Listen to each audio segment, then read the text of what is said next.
성도는 넘어진 자리에서 일어선다라는 제목으로 하나님의 말씀을 증거하겠습니다. 성도는 넘어진 자리에서 좌절하지 않고 일어서는 사람입니다. 우리나라에서 이 세계적인 기업 그러면요, 제일 먼저 떠오르는 기업이 삼성이잖아요. 삼성이 대표적입니다. 이전에는 삼성이 소니처럼 되려고 노력했다면 이제는 많은 기업들이요 삼성처럼 되려고 노력하면서 그렇게 합니다.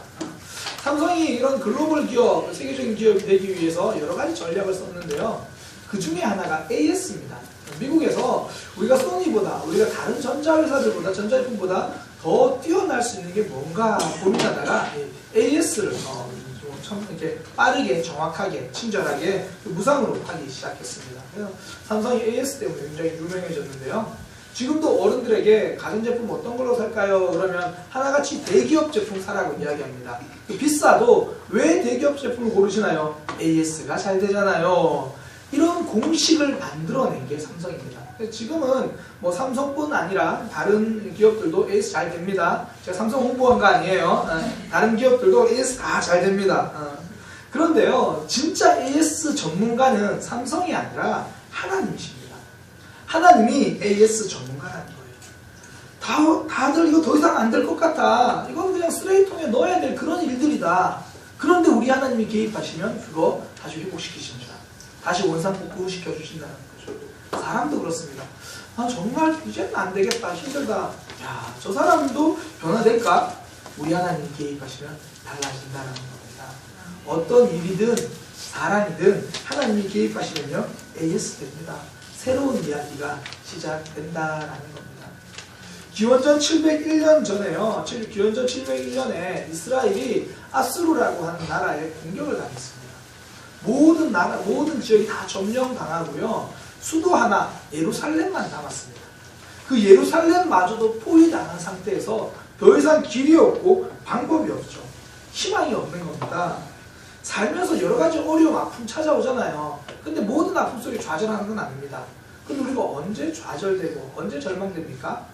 방법이 없을 때, 꽉 막혀가지고 답이 없을 때입니다. 마음은 있는데, 힘은 있는데 어떻게 해야 될지를 모르겠다. 이런 마음이 들 때, 그때 해결책이 안 보이니까 답답한 겁니다. 아수르에게 공격당하고 있는 이스라엘이 그런 상황인 거죠. 해결할 수 없는 문제를 만난 겁니다. 그때 하나님이 개입하십니다. 멸망을 앞두고 있는 이스라엘을 하나님이 AS 해주시는 겁니다. 살려주시죠. 그러니까 자고 일어나니까 이스라엘 그 예루살렘을 포위하고 있던 적군들이 다 죽어버린 겁니다. 하나님이 일하시니까 새로운 이야기가 시작되는 겁니다. 힘들고 어려운 문제를 만나도 하나님이 AS 하시면 해결된다는 거죠. 사람도 그렇습니다. 성경에 보니까 12해 동안 혈루병 앓던 여인이 등장하는데요. 12해, 12년, 성경에서 12해 그러면요 정말 고생했다 그런 이야기예요. 고생한 인생이다 이런 말입니다. 오랜 세월 병을 고쳐보겠다고 살아왔죠. 안 써본 약이 없습니다. 이제 아마 웬만한 의사보다 자기 병에 대해서 더 잘 알 거예요. 의사 만나면 이거 이렇게 한다는 얘기죠, 저렇게 한다는 얘기죠. 해봤습니다. 그런데 안 되네요. 진전이 없고 더 심해질 뿐입니다. 내 힘으로 할 수 있는 건 다 해봤다라는 거죠. 그런데 안 된다는 것을 경험한 여인입니다. 이런 여인도요, 예수님을 만나니까 삶이 달라집니다. 한숨의 삶이 새로운 삶으로, 새로운 이야기가 시작됩니다. 예수님이 그 인생 AS 해 주신 겁니다. 어떤 일이나 문제든지, 어떤 사람이든지 하나님의 손에 맡겨지면 AS 해 주십니다. 새롭게 만들어 주신다는 겁니다. 오늘 본문도요, 이 삶에 무너져간 한 사람에게 예수님이 찾아오셔가지고 회복시켜주는 그 과정에 있는 이야기입니다. 그러니까 AS 기사이신 하나님이 찾아가신 그 이야기다라는 겁니다. 그 예수님이 찾아가신 사람을 보니까요, 본문에 사마리아 여자라고 이야기를 합니다. 이 여인을 그래서 사마리아 여인 이렇게도 부르고요. 또 만난 장소가 이 우물가니까 우물가 여인 이렇게도 부르기도 하고, 이 여인이 살던 동네가 수가라는 동네예요. 그래서 수가산 여인 이렇게 부르기도 합니다. 다 같은 사람이에요. 이 여인이 어떤 이유에서인지 5번째 남편과 살고 있다라고 합니다. 정말 쉽지 않은 인생이죠. 그런데요, 이런 삶 때문인지 사람들과 마주치기 굉장히 싫어했던 것 같아요. 그러니까 사람들이 잘 활동하지 않는 정오, 무더운도 굉장히 덥거든요. 이스라엘 정오면 그때 우물가에 물을 기르러 나온 여인입니다. 그러니까 잘 모르는 우리가 봐도 그 삶이 순탄치 않아 보이는 삶인데 실제로 그런 삶을 살고 있는 그녀는 어떨까요? 남모르는 아픔, 눈물을 굉장히 많이 흘렸을 겁니다. 다 말할 수 없는 슬픔과 괴로움, 답답함을 가지고 그 답답함과 슬픔을 가지고 살아가는 삶입니다. 이 여인을 예수님이 찾아가신 거죠. 그리고 회복시켜 주십니다. 아픔의 자리에서 오셔가지고 그 아픔의 자리를 회복의 자리로 바꾸어 주십니다. 넘어져서 절망하고 있는 사람에게 일어나서 소망을 가지도록 만들어 주신 겁니다.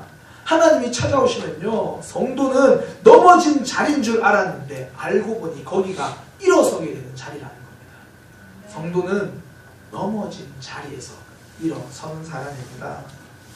우리도 삶에서 크고 작은 어려움들이 있잖아요. 내 발목 잡는 아픔들이 있잖아요. 그 자리에서 다시 일어설 수 있습니다. 하나님이 우리 아픔에 개입하시기로 작정하셨기 때문입니다. 예수님이 이 여인의 삶도 회복시키기로 작정하셨습니다. 4절에 보면요, 예수님이 사마리아로 통과하여야 하겠는지라 이렇게 말해요. 그 원어에 보면 이게 에데이라는 단어를 쓰거든요. 이 단어는 어떤 의미냐면 꼭 하려고 했다 이런 말이에요. 그러니까 영어로 must, 반드시 하려고 했다 그 단어입니다. 그러니까 유대 지역에서 예수님이 갈릴리로 가는데요, 뭐 3일이면 가는 거리예요. 그런데 내가 이 가는 거리에서 반드시 사마리아는 들어가겠다, 꼭 에데이 가시겠다라는 거죠. 보통 사람들은요 3일 만에 안 가요. 3일이면 갈 수 있는 거리를 6일이나 걸려서 갑니다. 왜냐면 갈릴리에서 유대로 가는 그 지역에, 유대에서 갈릴리로 올라가거나 갈릴리에서 유대로 내려오거나 그 지역 가운데 사마리아가 있거든요. 근데 사람들이 이 사마리아 지역을 통과하기 싫은 거예요. 사마리아 지역을 통과하면 3일이면 되는 거리를 삥 불러가지고 6일 만에 갑니다. 왜냐면 이 유대인들은 특징이 이 혈통, 이 유대민족 아니고 이방인이다 그러면 굉장히 싫어해요.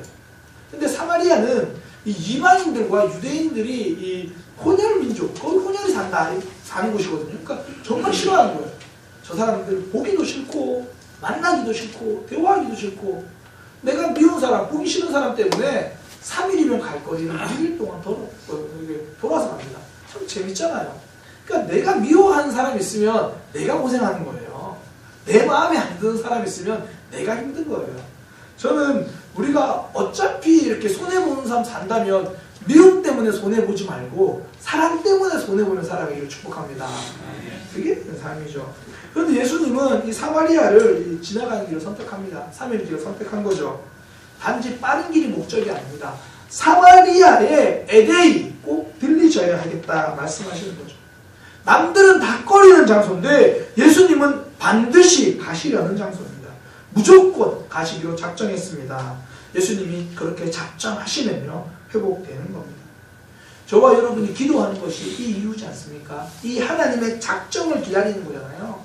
사방이 다 막혀도 우리 하나님이 에데이, 하나님이 반드시 작정하시고 역사해 주세요. 이게 기도잖아요. 하나님의 에데이를 기다리는 거, 하나님의 작정을 기다리는 거, 그때부터 해결되게 되어 있습니다. 제가 이제 부교육자로 한 10년 동안 목회하면서 깨달은 게 하나 있는데요. 야, 영혼은 내 힘으로 안 바뀌더라. 제가 그걸 깨달았어요. 사역하면서 처음엔 아이들도 찾아가고 훈련 학교도 하고 이런 행사도 하고 저런 행사도 하고 정말 많이 했거든요. 그런데 아이들이 교회는 많이 나와요. 재밌어해요. 즐거워해요.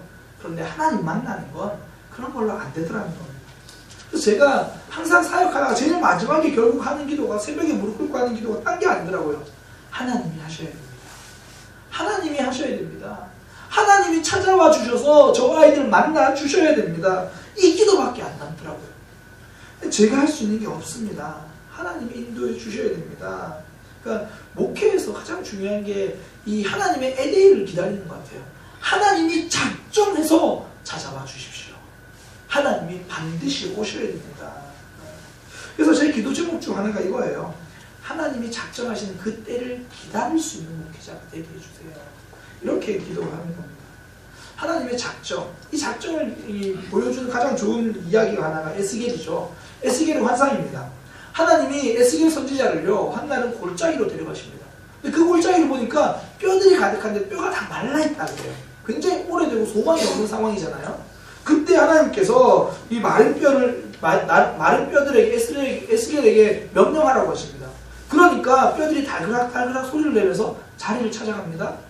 그 뼈 위에 힘줄이 생기고 근육이 생기고 그 위에 살이 덮여집니다. 그리고 사람의 모습을 갖추었던 거기에 생기까지 들어가서 살아나는 사람입니다. 하나님 이 환상을 보여주시고요. 에스겔에게 뭐라고 말씀하시냐면 이 뼈들이 바로 이스라엘 족속이다. 이스라엘 족속은 스스로 우리는 소망이 없다라고 말하지만 나는 너희를 이렇게 회복시켜 줄 것이다. 이것은 나 여호와의 말이니라. 나 여호와의 말이니라. 하나님이 작정하셨다는 이야기입니다. 마른 뼈도 하나님이 작정하시면 회복됩니다. 하나님의 역사, 이 역사가 없으면요, 남들이 보기엔 윤택해 보이는 삶이라도 공허한 삶일 뿐이죠. 돈이 있다고 해서 그 공허함이 채워지지 않잖아요. 그러니까 돈 있는 사람도 내 자식 문제로 고민하고 돈 있는 사람도 내 지위 문제로 고민하는 겁니다. 반대로 아무것도 없는 마른 뼈 같은 사람도 하나님이 작정하시면 살아나게 되어 있습니다. 성도는요, 하나님이 작정하고 살려주신 사람입니다. 작정하고 회복시켜 주신 사람입니다. 하나님의 작정이 바로 여러분들입니다. 이 자리에 불러주셨잖아요. 하나님은 오늘 우리에게 꼭 에데이 반드시 회복시켜 주시려고 그 회복시켜 주실 말씀이 있어서 우리를 불러주셨습니다. 우리 삶을 회복시켜 주시려고 불러주신 겁니다.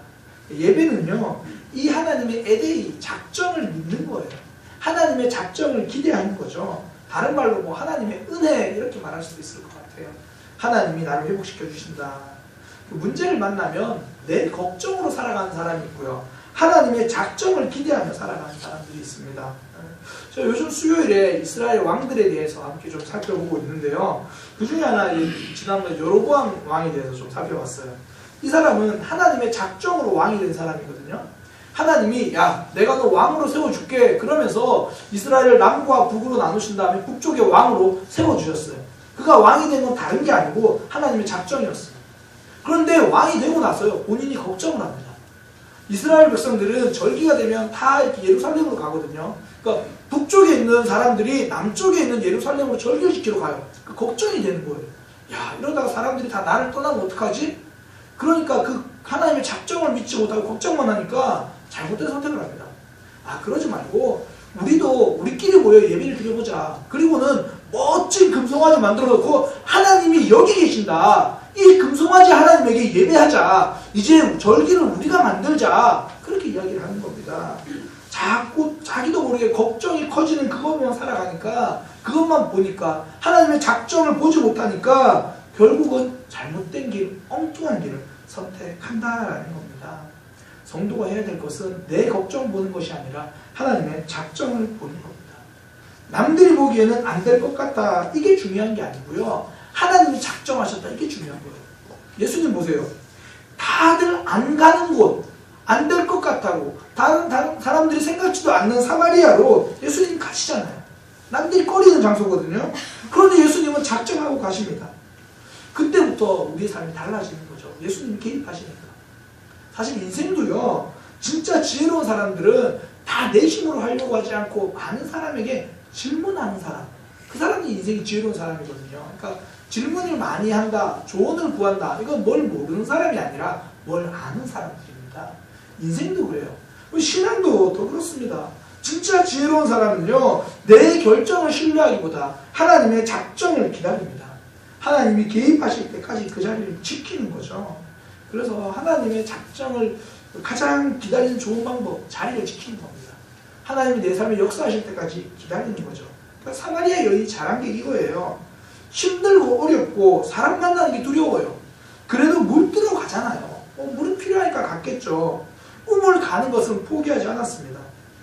그 여인의 입장에서는 그랬겠죠. 오늘도 여느 때와 다름없이 우물로 갑니다. 그 사람들의 눈을 피해서 가장 사람들이 활동하지 않는 정오에 움직입니다. 사람들의 눈이 피한다고 피해지나요? 늘 정오에 가지만 늘 실망하고 올 거예요. 가면서 사람들 누군가는 자기를 바라보는 경멸의 눈빛도 경험하고 누군가는 뒤에서 수근수근거리는 소리를 들어야 했습니다. 아픔의 자리가 아픈 이유가 다른 게 아니라 사람들의 판단과 평가 때문이잖아요. 아, 저 사람은 저래, 저 사람은 이래. 그런 이야기가 힘들게 만드는 거거든요. 아니나 다를까 이 여인이 이번에 정오에 갔는데 하필 또 낯선 남자가 거기 또 앉아있네요. 아, 답답하잖아요. 오늘은 그냥 갈까? 뭐 하루 정도, 제가 보니까 한 5일 정도 물 없어도 크게 지장 없더라고요. 그냥 하루 정도 이렇게 또 웃으시는 분들은 아실 건데 하루 정도 물 없어도 될 건데 그냥 갈까? 뭐 그런 마음 안 들었을까요? 그럼에도 불구하고 아픔의 자리를 피하지 않았습니다. 아픔의 자리에서 도망치지 않았습니다. 그때부터 새로운 이야기가 시작되는 겁니다. 그 카르멘 델로 피체라는 1931년 여성인데요. 카르멘 델로 피체 31년생이고 여성입니다. 그 올해 우리나라 나이로 88세 정도 될 거예요. 그러니까 이 사람의 직업이 뭐냐면 모델입니다. 그러니까 작년까지도 패션 모델로 활동했고요. 런웨이 그 앞에 뭐 걸어가는 거 있잖아요. 걸어가서 막 옷 입고 하는 거. 작년까지 됐어요. 제가 왜 작년까지라고 말하냐면 2월이잖아요. 제가 올해는 모르겠어요. 작년까지 그렇게 활동을 했어요. 이 여인이 1947년 15살 나이로 최초로 보그지라고 하는 그 패션 거기에 표지 모델이 됐어요. 그리고 66년 만인 2013년에도 거기 표지 모델이 됐어요. 그러니까 사실 모델에게 나이는요 피하고 싶은 자리거든요. 그러니까 모델은 대부분은 10대, 20대고 소위 이렇게 말해요. 모델은 젊음이 곧 경쟁력이다. 그런 환경에서 그녀는 자신이 늙어감을 피하지 않았습니다. 나이듦을 피하지 않으니까요. 오히려 그녀에게 나이가 그녀를 돋보이게 하는 매력이 되었고 그녀의 주름은 패션이 되었고 그녀의 나이든 모습은 오히려 향기가 되었다라는 겁니다. 사람들은요. 아픔을 만나면 그 자리를 피하려고 합니다. 그런데 성경에서요. 하나님을 만난 사람들을 보면 하나같이 그 아픔의 자리를 지키고 지킴 속에서 하나님을 만났다라는 겁니다. 그 아픔 속에 역사하신 하나님을 보면서 그 자리를 지켰던 사람이다라는 거죠. 지키는 자리가 만남의 자리입니다. 저는 인디언의 기우제 이야기를 굉장히 좋아하거든요. 아마 한 번쯤은 다들 들어보셨을 거예요. 인디언들은 가물고 비가 안 오면 기우제를 드린대요. 그런데 기우제를 들으면 100% 비가 온답니다. 비가 올 때까지 기우제를 드리니까. 저는 이 이야기를 좋아하는데요. 뭐 그 기우제가 능력 있다 이거보다 뭐 확실한 거는 비가 올 때까지 기우제를 드린 사람은요. 내가 기우제를 드릴 때 비가 왔다라는 그 감격을 경험할 수 있는 겁니다. 고난과 아픔의 자리를 지키지 못하는 사람은요. 그때 역사하신 하나님을 경험하지 못합니다. 누가복음 2장에 보면 안나라고 하는 여인이 등장하는데요. 그 여인도 84세예요. 그러니까 오늘은 80대가 뜨는 그런 설교입니다. 84세. 그런데 성경에 그 여인이 성전을 떠나지 않고 주야로 금식하며 기도하고 섬기는 사람이라고 말합니다. 우리 교회 어르신들은 70, 80 넘으시면 금식 안 하셔도 돼요. 근데 이 여인은 84세까지 그렇게 했대요. 그 자리에서 그렇게 했는데 언제나 그렇게 자리를 지킬 줄 아는 사람입니다. 그날도 여전히 변함없이 예루살렘 성전을 지키고 섬기면서 기도하고 있었습니다. 그런데 그날은 다른 날과 달랐습니다. 한 여인이 아기를 데리고 오는데요. 그 여인의 이름이 마리아고 그 아기의 이름이 예수입니다. 하나님께서 그 안나에게 알려주시는 거죠. 그 아기가 메시아다. 그 아기가 메시아다. 늘 자리를 지켰더니 예수가 메시아라는 것을 아기 때부터 알아볼 수 있는 사람이 되는 겁니다.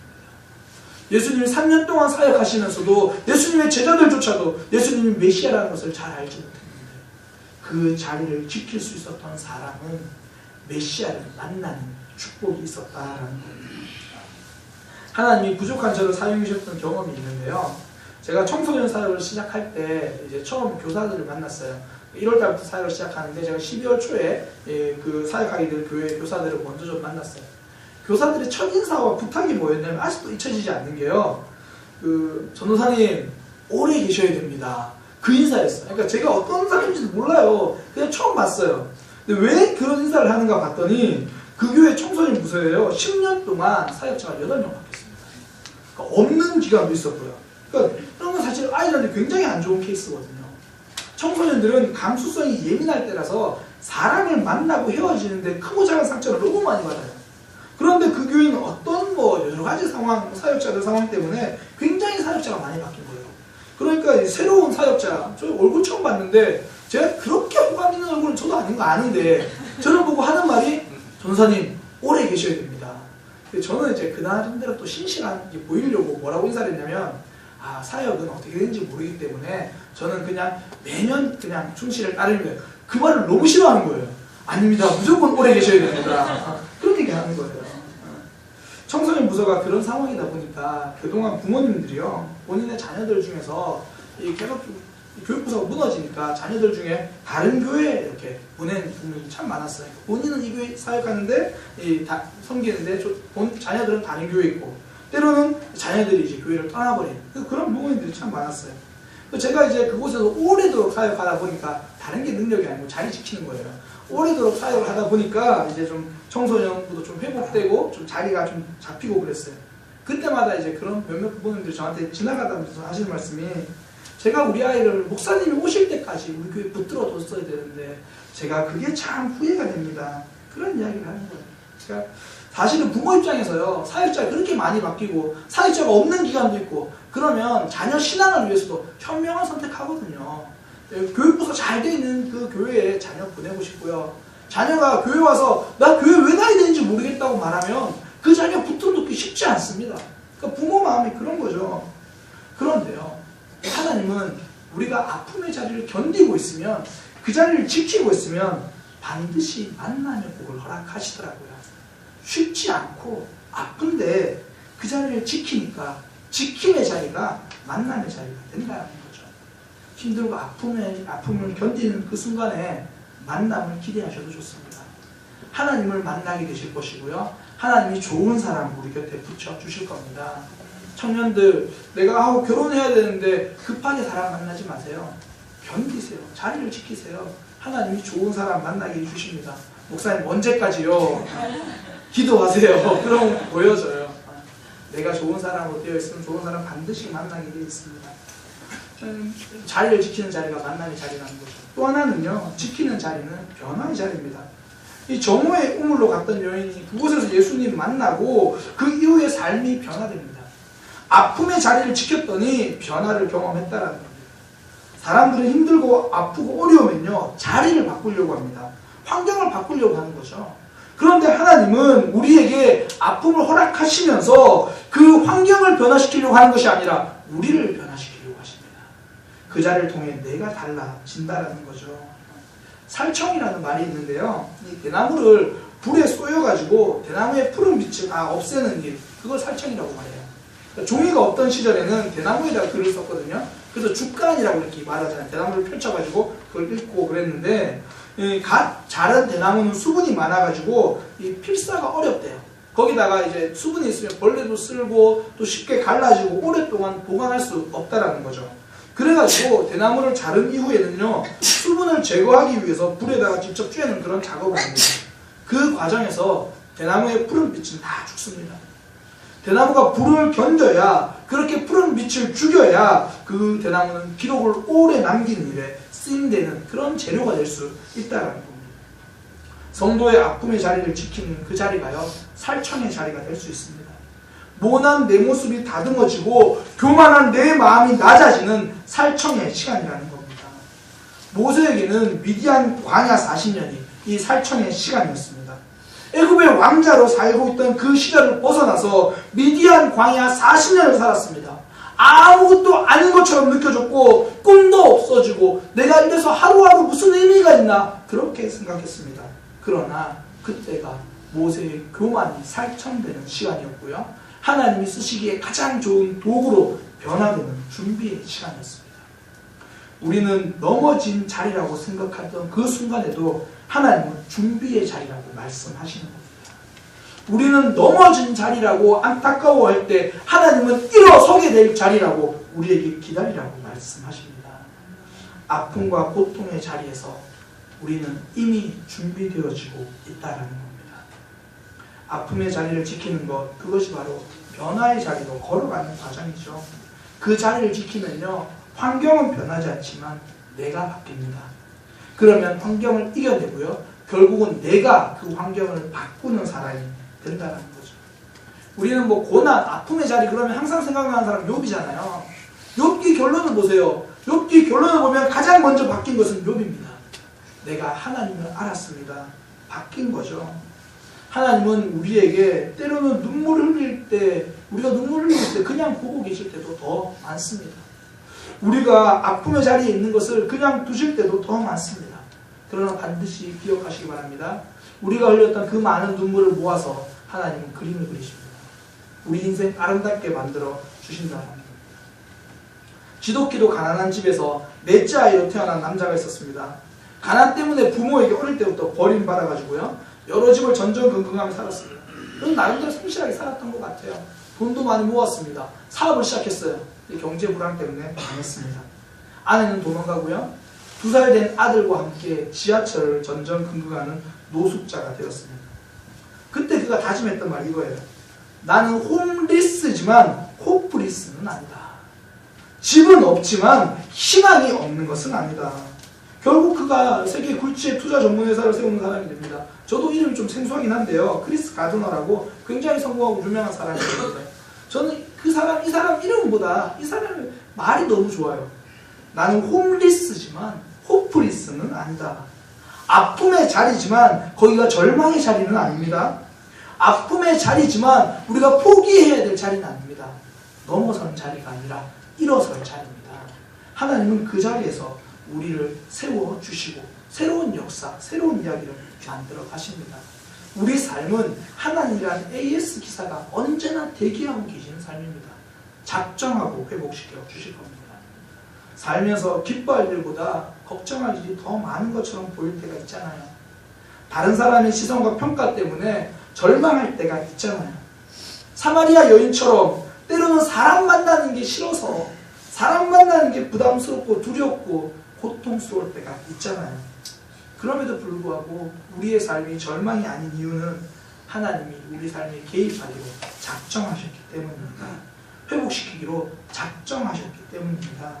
그러니 아픔의 자리를 만남의 자리로 만드시기를 바랍니다. 만남을 경험할 때까지 그 자리 지키며 기도하는 겁니다. 그 자리 지키며 예배하는 겁니다. 그 아픔의 자리가 변화의 자리가 될 때까지 하나님이 나를 깎으실 때 아파도 그 자리를 지키는 겁니다. 제가 참 좋아하는 성경 그 스토리 중에 하나가요. 마태복음 14장에 있는 풍랑을 만난 제자들의 이야기입니다. 예수님이 오병이어 사건 이후에 제자들 먼저 배를 타고 건너편을 보내십니다. 그때 제자들끼리 가는 그 가운데서 밤에 풍랑을 만납니다. 굉장히 고생합니다. 굉장히 어렵습니다. 날은 점점 어두워지고 그 밤을 이겨내지 못하는 그 상황에서 밤 사경이 됩니다. 가장 어둡고 가장 힘든 순간입니다. 그 밤 사경에 예수님이 우리를 걸어오십니다. 아픔의 시간은 아픔의 자리입니다. 그러나 예수님이 걸어오는 시간이고 예수님이 함께 계시는 자리입니다. 그걸 꼭 기억했으면 좋겠습니다. 올겨울 유난히 추웠습니다. 그래서 제가 하나 배운 게 있습니다. 입춘에도 추웠지만 견디면 지나가더라. 아무리 추워도 견디니까 추위는 지나가고요. 회복되더라고요. 우리가 때로는 아픔의 자리, 힘든 자리, 견딤의 자리에 있는 그런 성도들이 있을 겁니다. 꼭 기억하시기 바랍니다. 넘어진 자리가 아니라 일어설 자리입니다. 우리가 힘들고 어려워도 그럼에도 불구하고 하나님은 일하십니다. 이런 가사를 담은 찬양, 마음속에 어려움이 있을 때 주님 내게 먼저 오셔서 내 마음 만지시고 나를 안으신다. 주님 앞에 나올 수도 없을 때, 주님 앞에 나올 수도 없을 때, 주님 앞에 나올 수도 없을 때 주님께서 나를 먼저 안아주십니다. 오늘 이 찬양 고백하면서 우리 삶이 힘들 때, 지금 힘든 순간이면 이 찬양을 위로받으시고요. 때로는 고난 찾아올 때 이 찬양, 이 말씀 기억하며 힘내시기 바랍니다. 우리 함께 고백합니다.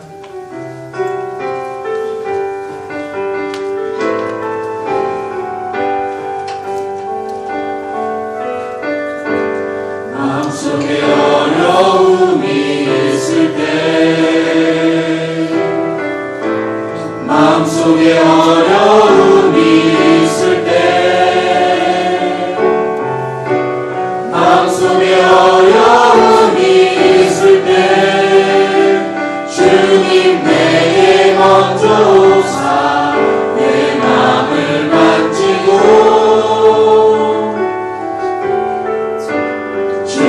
앞에 나올 수 없을 때 주님 앞에 나올 수 없을 때 주님 앞에 나올 수 없을 때 주님 날 먼저 안으시네. 그럼에도 불구하고 날 사랑하시는 내 하나님의 사랑이 나의 모든 걸 덮고 그럼에도 불구하고 날 안아주시는 내 하나님을 부를 때 아버지라고